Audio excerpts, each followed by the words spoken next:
หนูว่าโตมากับการที่โดนทุบตีมาตลอดเพราะอยู่กับคนเลี้ยงนี่พูดจริงเหรอใช่จริงๆก็ไม่มีโอกาสเจอคุณพ่อด้วยไม่มีเลยได้แค่คุยโทรศัพท์20 นาทีแล้วผ่านไป 2-3 เดือนพี่สาวเท็กซ์มาบอกพ่อตายแล้วเป็นสโตรก20 นาทีนั้นมันยังเป็น20 นาทีที่เราจดจำได้อยู่ตลอดเวลาอ๋อจำได้พี่เอยังจำได้ยังตื่นเต้นอยู่เลยต้องเรียกเขาว่าอะไรสุดท้ายก็พ่อก็เลยไม่รู้ครับว่าเป็นตูดวันนี้เดินหาเรื่อ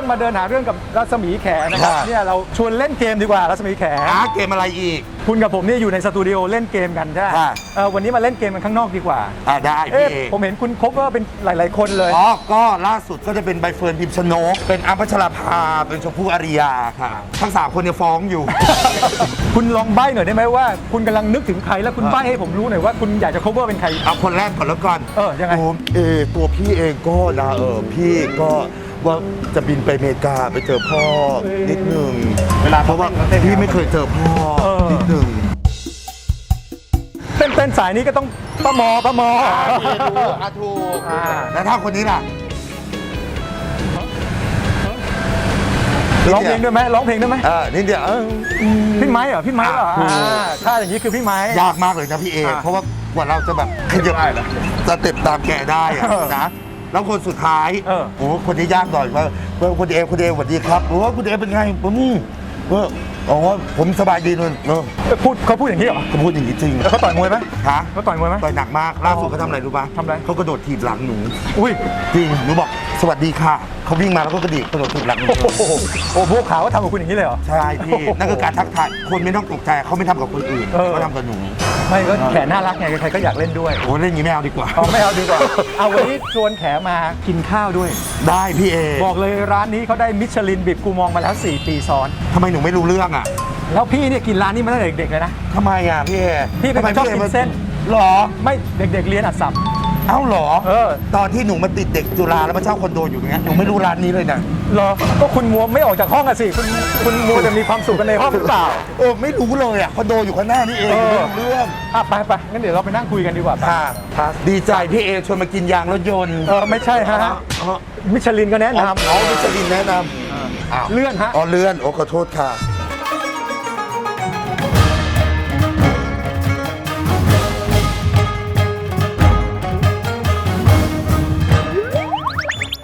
ช่วงนี้ชีวิตแขมีอะไรให้ Amazing มั่งตอนนี้น่าจะเป็นการได้พาหลานๆมาเมืองไทยนี่เพิ่งไปเที่ยวกันมาไม่ใช่เหรอใช่แล้วเราก็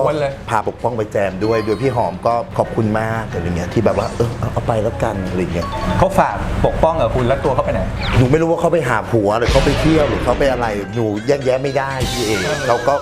ก็หวังว่าอยากไปทำอะไรก็ไปทำทริปนี้เราออกค่าใช้จ่ายให้หมดทุกอย่างโอ้โหนี่เป็นลุงแสนดีจริงเพราะว่าคือเราให้ผู้ชายไปเยอะละเราไม่ค่อยได้อะไรกลับคืนมาเราว่าเราเปลี่ยนไปให้หลานดูบ้างอะไรเงี้ยให้หลานตั้งแต่เด็กๆหลานจะได้จำใช่ถูกไหมนี่ก็เข้าใจคิดเหมือนกันผู้ชายดูไว้ให้แล้วก็ต้องให้คืนบ้างทบทวนความรักซะหน่อยเรามีแฟนมากี่คนมีคนเดียวมีแฟนคนนี้คนเดียวที่ออกสื่อคุณโจนัสแล้วก็แต่งงานไม่เคยมีแฟนเลยแล้วที่เล่นเขาเรียกเล่นเหรอที่ผ่านมาเล่นละครชีวิตแบบเบื่ออะไรเงี้ยบางทีก็งงตัวเองแต่งงานมีผัวแล้วแต่อยู่ดีวันหนึ่งนั่งเสียใจเพราะว่าอกหักก็หนูก็งงเหมือนกันพี่เอแต่ก็แค่แบบแซวบริหารเสน่ห์ไม่มีอะไรเกินเลยแต่ที่เราเรียกว่าแฟนแต่งงานก็คือโจนัสคนนี้คนเดียวที่ให้เงินอยากนั่ง BC เดี๋ยวฉันซื้อ BC ให้เธอนั่งโอ๊ยแม่เธอวันเกิดเดี๋ยวฉันบินไป3 วันเองไม่มีปัญหาเธออยากทำอะไรได้อยากได้นาฬิกาเอาสิเดี๋ยวแขแบบน่าจะเป็นแนวแบบว่ามีคนมาแบบดูแลแขมีคนมาแบบเรียกว่าซื้อนู่นซื้อนี่ให้แขแต่นี่ฟังไปฟังมานี่แขเป็นคนแบบเราเป็นคนให้โดยที่แบบมันไม่ใช่ทุกคนที่เราอยากจะให้ได้พี่มันต้องเป็นคนที่เรารู้สึกแบบโอเคจริงๆทำไมต้องเป็นคนนี้ก็คงรักแหละมั้งทำไมต้องมั้งด้วยเวลาพูดมันแหมเราให้เกียรติเขาแบบทุกอย่างเลยแต่เวลาพูดเราก็ไม่อันนี้แบบเล่นๆใช่ไหมไม่กันเล่นๆก็รักแหละอะไรเงี้ยพี่อย่าไปย้ำว่าหนูรักมันมากเดี๋ยวมันจะได้ใจแล้วนี่ช่วงโควิดที่ผ่านมาทำไงออนไลน์ครับเขาก็อยู่ในประเทศเขาสวีเดนหนูก็กลับไม่ได้เพราะว่ากลับมาเรื่องมันเยอะอะไรก็ไม่รู้อย่างเงี้ยมันเสียเวลาพี่ก็เลยแบบต่างคนต่างแยกย้ายก่อนนานแค่ไหนเกือบ3 ปีทรมาน ก็ทรมานก็คิดถึงอะไรอย่างเงี้ย ช่วง 3 ปีเนี้ยเราจัดการกับความทรมานเรายังไง เราก็ทรมานค่ะแต่เป็นอีกพาร์ทหนึ่ง ปัจจุบันได้เจอกันแล้วใช่ไหม เจอแล้วครับ เป็นไงบ้าง เหมือนเดิมขยี้อ่ะ ไม่ได้อยากรู้ไงก็มาเจอแบบอุ้ยเรารอเจอคนคนหนึ่ง3 ปีแล้วอยู่มาเจอมันต้องรู้สึกไงพี่ คือพี่เอเขาก็รู้แล้วว่าเราเป็นคนตอแหลไงแล้วเราต้องมานั่งพูดนะแล้วหน้าพี่เอมันก็ออกอะพี่เอก็รู้ว่าตอแหลแหละแต่ก็ ไม่นี่ท่านผู้ชมเขาไม่เคยคิดว่ารัศมีแขตอแหลเลยนะ น่าจะเป็นคนที่จริงใจเป็นคนที่แบบพูดอะไรพูดจริงคิดจริงทำจริง เมื่อกี้ถ้าไม่มีกล้องจะตอบไง จะทำอะไรก็ทำเจอก็เจอก็เจอไม่เจอก็ไม่เจอแค่นั้นแหละ มันเรื่องของเรา แบบอยากทำอะไรทำเลย อยู่ได้ก็อยู่พอกล้องมา โอ้ยมีความสุขมากตอนเขามาแบบโอ้ยพี่เอได้เจอแบบก็เรารู้สึกว่าเราอุ่นใจ ทำไมเราถึงรักเด็ก เพราะว่าจริงๆมีหลานคนแรกหนูว่าโตมากับการที่โดนทุบตีมาตลอดเพราะอยู่กับคนเลี้ยง นี่พูดจริงเหรอ ใช่ หนูจะโตมากับการบูลลี่ญาติก็เฉยๆกับหนูจะมีพี่สาวลูกครึ่งสวิสแม่เดียวกัน ทุกคนจะเอนจอยกับชีมากขาวสวยพาเมล่าเราจะโตมากับการที่ ไม่ได้รับ กว้าง ไม่ได้รับการสนใจ ใช่แล้วไปอยู่ที่เชียงรายก็จะโดนทุบตีพักหนึ่งอะไรเงี้ยเป็นชีวิตที่โหดร้ายมากแล้วจนเรากลับไปสวีเดน แม่ก็ไม่เคยเลี้ยงลูกลูกก็ไม่เคยอยู่กับแม่ มันก็จะแตกหักกันด้วยความไม่เข้าใจด้วยความเด็กนะแต่ทุกวันนี้เข้าใจกันละแล้วจนกระทั่งเราแม่ก็แบบออกไปเลยพอเป็นกระเทยนะออกก็ออกเนี่ยแล้วก็ไปนอนอยู่โซฟาบ้านเพื่อนจนแบบเพื่อนสนิทน่ะมีลูกแล้วเขาก็เลิกกัน เราก็เลยไปเลี้ยงเด็กที่ชื่อตีน้อยเลี้ยงตั้งแต่2 เดือน ไปโรงเรียนด้วยทำร้านขายผักด้วย ดูแลบ้านเขาด้วย แล้วก็เลี้ยงหลานด้วยเราเลี้ยงไปเลี้ยงมาแบบอุ้ยทำไมรักอย่างเงี้ยทำไมเรารักเด็กคนนี้จังเลยทำไมมันดูอบอุ่นทำไมมันดูแบบแล้วหลังจากนั้นเพื่อนก็มีลูกมาเรื่อยๆแล้วก็มีปัญหาแล้วก็เลิกกัน แล้วเราก็จะเป็นคนที่เทคแคร์หลานตลอดเพราะฉะนั้นภาพที่คนเห็นก็คือหลานก็จะมาเกาะแข้งเกาะขาเต็มไปหมดก็จะแบบน้าเจมส์อย่างเงี้ย ผมนี่จริงๆก็ต้องบอกว่าแขนี่ถึงแม้ภายนอกจะดูแบบแข็งแรงแข็งแกร่ง แต่จริงๆภายในนี่เป็นคนที่แบบอ่อนโยน เป็นคนเซนซิทีฟมาก อย่างพี่หอมพิมพ์มาอย่างนี้เลยอีแขทำอะไรไม่ได้เลยแพนิคฉันทำอะไรสุดท้ายหายไปแบบเป็น10 นาทีส่งมา วันนี้มึงทำอะไรแค่เนี้ยเป็นคนเซนซิทีฟในเรื่องความคิดของเพื่อน คือเวลามีคนไลน์มาแล้วแบบไม่ได้พูดอะไรแล้วเหมือนแบบประโยคมัน แข มันดูเหมือนมีอะไร เราคิดมาก ฉันไปทำอะไรเขาไม่สบายใจหรือเปล่าก็ แต่ไม่มีอะไร แต่ไม่มีอะไรส่วนจียอนอะไรที่สนิทกัน อืม ก็จะโทรไปบอกแล้วเรายังเป็นเพื่อนกันอยู่ใช่ไหมอยากรู้แค่นี้แหละแม่เธอมาจากเกาหลีใช่ไหมฉันตื่นเต้นนะฉันดีใจที่แม่เธอมาแค่นี้อีจียอนก็มึงเป็นอะไรของมึง มึงบ้า ดูแลหลานมาเยอะขนาดนี้ไม่คิดว่าอยากจะมีรับเลี้ยงลูกเป็นของตัวเองไหมระหว่างคุณโจนัสกับคุณแข ไม่ฝืนธรรมชาตินี่เองก็เกิดมาเป็นแบบเกย์ไลฟ์ท้องไม่ได้หนูก็จะบอกตลอดพระเจ้าคงให้ชีวิตนี้มาแบบกินเที่ยวเลี้ยงหลานเสร็จแล้วก็บ๊ายบายแค่นี้แบบสบาย ใน1 ชีวิตขอแค่นี้ ๆใช่ เพราะฉะนั้นก็การจะไปรับเด็กมาเป็นลูกบุญธรรมไม่มีความคิดนี้ ไม่อยากหาภาระหนูกลัวห่วงพี่เอห่วงหลานนะเรายังรู้ว่าเขามีแม่ หรือว่าแม่เขาเป็นไรเขายังมีเรา แต่ถ้าเป็นลูกของเราเองอะ ไม่รู้ มันห่วงจนแบบ ไม่กล้าไปไหน เหมือนที่เขาบอกอะลูกจะ20-30มันก็มานั่งห่วงจนมันแบบแล้วหนูไม่อยากเอาความห่วงตรงนั้นหนูแบบตัดทิ้งไปเลย ขอมีชีวิตแบบนี้ดีกว่า ใช่ มาที่เรื่องครอบครัวของแขหน่อย เมื่อกี้ที่พูดมาโอ้โหจริงๆตอนเด็กๆเขาไม่ได้รับการดูแลที่ดีถู เกื ก อบ ป่ะ ตายพี่เอ ถูกไหมโดนทุบตีซะด้วยซ้ำแล้วก็จริงๆก็ไม่มีโอกาสเจอคุณพ่อด้วย ไม่มีเลย โลกมันตลกนะพี่เอมันเล่นกับหนูพ่อทำงานอยู่คลับเมดที่ภูเก็ตแล้วตอนนั้นแม่มีโรงแรมแล้วต่างคนต่างแยกแม่ก็ขายโรงแรมไปแต่งงานใหม่อยู่สวีเดน พ่อก็บินไปเมืองไทยบ่อยๆเพื่อนเขาสนิทนะพ่อเรามาสวนทางกันไปสวนทางกันมา เราจะเดินเข้าไปคลับเมดไปถามหาพ่อก็ได้ แต่เราก็ไม่ได้ทำจนกระทั่งเรามาเป็นรัศมีแขเราไปออกรายการเพื่อนสนิทพ่อเป็นคนโทรมาเราเอาเบอร์พ่อมาให้นั่นแหละเราถึงจะได้คุยเพราะหนูจะไม่ฝืนดิสตินีหนูไปกระหากกระตาบ่อยมากเลยนะหรือเดินอยู่ตรงนั้นแต่หนูไม่เคยคิดเลยว่าแบบจะต้องโทรไปติดต่อคลับเมทอะไรไม่เคยได้เจอเลยพี่ไม่เคยได้เจอไม่แล้วก็ไม่ได้พยายามด้วยก็ปล่อยให้มันเป็นไปเพราะอีกอย่างเราก็จะแคร์ความรู้สึกด้วยเราไม่ได้อยากแบบในช่วงที่มันงงแงงกับแม่ เราก็ไม่ได้เต็มร้อยกับแม่ เราก็ไม่อยากให้แม่มันรู้สึกว่าโหเต็มร้อยกับพ่อขนาดนี้เลยแต่กูเลี้ยงมึงมานะอะไรอย่างเงี้ย ห่างกันไปกี่ปี เชื่อไหมพี่เอก่อนโควิดตอนนั้นหนูตั้งจะ3 มั้งไม่ได้เจอนะได้แค่คุยโทรศัพท์20 นาทีแล้วผ่านไป 2-3 เดือนพี่สาวเท็กซ์มาบอกพี่สาวที่เป็นพ่อเดียวกันที่อยู่ที่อเมริกาบอกพ่อตายแล้วเป็นสโตรกแต่ ก็ไม่ได้อะไรนะแต่เราแบบด้วยความที่เราได้เรียนรู้อะพี่เอพอมันเจอพ่อแล้วมันมีภาพฝันว่าแบบจะไปเซเนกัลไปเจอเขาแล้วแบบโอ้เนี่ยจะได้เจอพ่อครั้งแรกเฮ้ยมันต้องคูลเนี่ยพอเราหวังไว้สูงมากวันหนึ่งอะมันพลิกเนี่ยหนูแบบจิตตกดาวเลยคือแบบทั้งหมดชีวิตกับพ่อคือคุยโทรศัพท์คุยกัน20 นาทีแค่นั้น แค่นี้เลย แค่นั้นเลย ที่เราเล่ามาเนี่ยเหมือนแบบไม่ได้แบบไม่ค่อยรู้สึกอะไร แต่จริงๆวันนั้นเชื่อว่าแขนี่ต้องแบบ มึนงงแหละพี่แต่ก็บอกตัวเองแหละบอกว่าจำไว้นะเนี่ยทำอะไรให้มันอยู่ในเส้นของความพอดี ไม่ต้องดีใจเกินไม่ต้องเสียใจเกินให้มันอยู่ในพอดีแล้วก็เข้าใจแล้วก็รับรู้อย่างเงี้ยแล้วเราถึงจะประคองตัวเราไปได้อย่างเงี้ย จาก20 นาทีนี้เราจำได้ไหมเราคุยอะไรบ้าง เธอเป็นไงเธอสบายดีไหมเธอจำได้ไหมเขาก็บอกว่าล่าสุดจำได้ก็คือเธอไปสวีเดนหลังจากนั้นเขาไม่สามารถคอนแทคเธอได้เพราะฉันน่ะมีลูกเธออยู่ฉันรู้นะว่าเธอแบบฉันมีลูกอยู่เมืองไทยแต่ฉันไม่สามารถหาตัวได้แต่ฉันรู้หมดทุกอย่างนะอะไรอย่างเงี้ยว่าเธอมีพี่สาวด้วยคือเขารู้หมดเลยว่ามีใครในแฟมิลี่บ้างแต่เขาแค่แบบพาร์ทที่มันหายไปอยู่สวีเดนอ่ะเขาติดต่อไม่ได้เขาติดตามใครไม่ได้จังหวะที่แขไปสวีเดนปุ๊บตอน9 ขวบ10 ขวบอะคือมันก็เหมือนแบบหายไปเลยเขาก็ไม่รู้จะไปติดต่อที่ไหนเลยเขาไม่ได้รู้ว่าอยู่สวีเดนแต่เขารู้ว่าไม่ได้อยู่ไทยแล้ว 20 นาทีนั้น มันจะเป็น 20 นาทีที่เราจดจำได้อยู่ตลอดเวลา อ๋อจำได้พี่เอยังจำได้ยังตื่นเต้นอยู่เลยต้องเรียกเขาว่าอะไรเราก็เรียกเขาแบบป้าอะไรเงี้ยป้าอย่างเงี้ยแล้วเราก็แปลกๆแล้วก็ขับอะไรเงี้ยเราก็มีความสุขอะไรเงี้ยพี่แล้วเขาก็เล่าว่าเนี่ยเธอมีพี่น้องกี่คนที่อยู่ที่อเมริกาตอนนี้อะไรเงี้ยใช่แล้วก็ได้ไปคุยกับพี่สาวเราอย่างเงี้ยก็เท็กซ์คุยกันอะไรเงี้ยตอนนี้ฉันก็โอเคเข้ามาตามอินสตาแกรมก็มาเห็นแบบเธอทำงานอะไรที่เมืองไทยแบบว้าวอยู่แบบเฟมัสเหรออะไรอย่างเงี้ยแต่เราก็บอกเขาว่าเราแบบ get married แล้วเราแต่งงานแล้วอะไรเงี้ยแต่เขาก็บอกจุดก่อนเพราะพ่อเป็น old school อะไรเงี้ยอย่าพึ่งแบบมันอันนี้เกินไปนิดนึงอะไรเงี้ยใช่สุดท้ายก็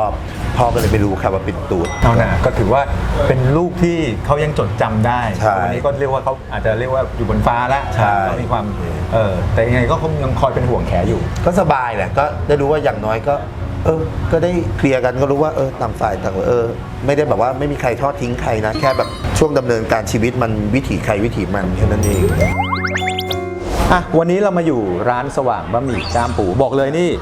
พี่เป็นคนชอบกินเส้น เหมือนกันพี่ เหมือนกันไหม พาสต้าสปาเกตตี้ขนมจีนนี่หนูชอบมาก เป็นคนติดเส้นเหมือนกัน แล้วร้านนี้ต้องบอกเลยเส้นเขาแบบแตกต่างนะครับแล้วก็ที่สำคัญเลยนะ น้ำซุปและเกี๊ยวเขาเนี่ยเด็ดเลยบอกแค่แบบนี้ก็นี่น้ำซุปเป็นไง อร่อย ปกติปรุงอะไรไหมปรุงใส่อะไรบ้าง เป็นคนไม่ปรุงค่ะ กินแบบออริจินอลเลย ออริจินอลเลย แต่ก็แล้วแต่บางวันถ้าอยากหวานก็ใส่ส้มสายชูนิดนึง อยากเปรี้ยวก็ใส่น้ำตาล อยากเค็มก็ใส่พริกป่น เฮ้ยคุณจำอะไรผิดหรือเปล่าวะ เป็นไงบ้างพอเป็นกินเส้นเข้าไปแล้ว เส้นแปลกมากเลยไม่เคยกินเส้นแบบนี้พี่เอ นี่ต้องบอกว่าเส้นเขาเหมือนไปกินฮ่องกงนะเพราะว่าเส้นเนี่ยเหมือนเขาทำนี่บอกว่าร้านนี้เขาทำเอง เราทำเส้นเอง ใช่แล้วก็แบบมันจะมีความกรึบๆหน่อยถูกไหม อร่อย แล้วบอกครับที่เด็ดเลยเนี่ยเกี๊ยวนะลองกินเกี๊ยวเข้าไปแบบนี้บอกว่าเกี๊ยวเนี่ยถ้าจะเพิ่มนี่คิดขายเป็นลูกๆเลยนะ อร่อย คืออร่อยขนาดนี้เลยนะครับเดี๋ยวลองชิมกันดู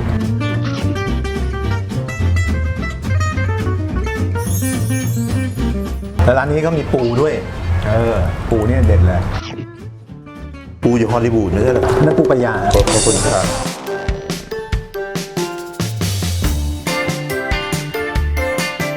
นี่แถมมากินครั้งแรกนะฮะยังอร่อยขนาดนี้นี่พี่บอกเลยพี่กินร้านนี้มานานมากแล้ว วันนี้เมนูธรรมดาแบบนี้เดี๋ยวพี่จะไปเพิ่มความพิเศษออกมาดีกว่าเอาแบบที่ไม่มีใครเคยกินเลยดีก จริง ว่า เหรอพี่เอ เดี๋ยวเข้าไปคุยกับแม่ครัวเขาหน่อย อย่างนั้นเดี๋ยวหนูรอ นะกินไปก่อนนะแล้วเดี๋ยวพี่เอาเมนูเด็ดๆมาให้ ได้ครับพี่เอ สวัสดีครับสวัสดีครับสวัสดีครับสวัสดีครับรบกวนหน่อยนะครับโอ้โหกำลังยุ่งกันอยู่เลยอร่อยมากเมื่อกี้ผมกับรัศมีแขทานกันอยู่ข้างนอกจะรบกวนหน่อยไหมครับผมอยากจะได้เมนูพิเศษที่ไม่มีใครเคยกินเลยครับอยากได้เกี๊ยวน้ำก้ามปูแต่ใส่ชีสเดริโกอันนี้ได้ไหมฮะได้ค่ะได้นะครับงั้นเดี๋ยวผมขออนุญาตวางไว้ตรงนี้นะเอาละเดี๋ยวเราฝากชีสเดริโกนะครับไว้ตรงนี้นะครับแล้วเดี๋ยวเราไปนั่งรอความอร่อยกันเลยครับ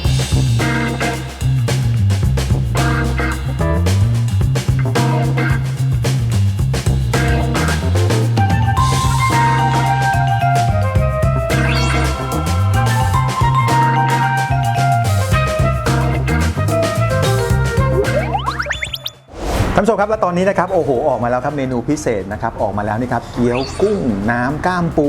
ใส่ชีสเดริโกนะครับใส่เข้าไปแบบนี้นี่เมนูพิเศษสุดเลยเรียกได้ว่าไม่เคยมีใครได้กินมาก่อนแต่รับรองครับรสชาติอร่อยเด็ดแบบนี้เลยแล้วนี่พิเศษอีกหนึ่งเมนูนะครับบะหมี่ก้ามปูหมูแดงแบบนี้นะครับแห้งแบบนี้แต่ว่าใส่ชีสเดริโกด้วยมาลองกินกันหน่อยดีกว่าครับปกติต้องบอกว่าเกี๊ยวเขาก็อร่อยอยู่แล้วนะครับนี่ท่านผู้ชมครับก็มีชีสเยิ้มๆแบบนี้นะครับรสชาติความเค็มของชีสเดริโกนะครับมันจะทำให้เมนูโปรดของคุณอร่อยเพิ่มขึ้นได้แน่นอนเดี๋ยวลองชิมกันเลยครับต้องบอกเลยครับกินเกี๊ยวกุ้งที่นี่มานานนะครับต้องบอกว่าใส่ชีสเดริโกนี่เข้าไปแล้วนะครับรสชาติของมันนี่มีความแตกต่างเลยทีเดียวอร่อยเพิ่มขึ้นกว่าเดิมแน่นอนนะครับชีสเดริโกท็อปปิ้งชีสนะครับโปะกับอะไรก็อร่อยครับ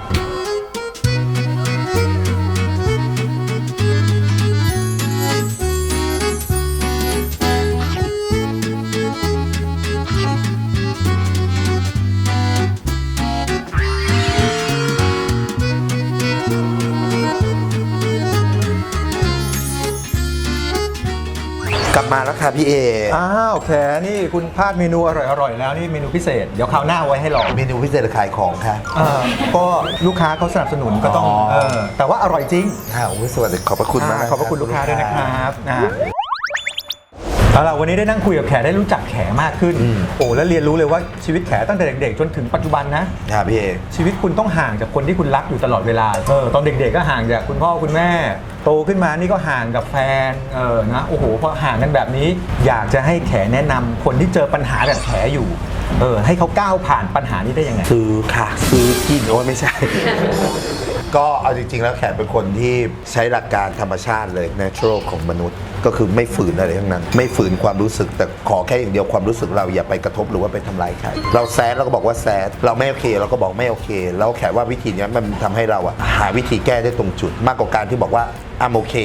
แล้วเขาก็คิดว่าโอเคแล้วปัญหาก็ไม่ถูกแก้อย่างเงี้ยเพราะฉะนั้นแขกจะไม่ฝืนความรู้สึกนี้เลยแขกก็จะเป็นคนที่บอกว่าโจนัสมันเริ่มห่างแล้วนะมันเฟลแล้วนะอาจจะต้องเจอกันไหมก็หาตั๋วเครื่องบินดูโอเคเดี๋ยวหาวันแล้วบินมาเจอแล้วพอมาเจอแล้วก็ลองมาอยู่ด้วยกัน2คนดูว่ามันยังรู้สึกเหมือนเดิมไหมถ้ามันยังรู้สึกเหมือนเดิม feel good มันก็จะกลายเป็น positive energy เติมพลังให้กันหลังจากนั้นต่างฝ่ายเราก็รู้หน้าที่ของตัวเองก็คือต้องแยกเขาไปทำงานแขกก็ไปทำงานของแขกอะไรเงี้ยตอนนี้ต้องฟังดูได้รู้จักกับแขมากขึ้นเนี่ยแขมีความเป็นโทษนะมีความฝรั่ง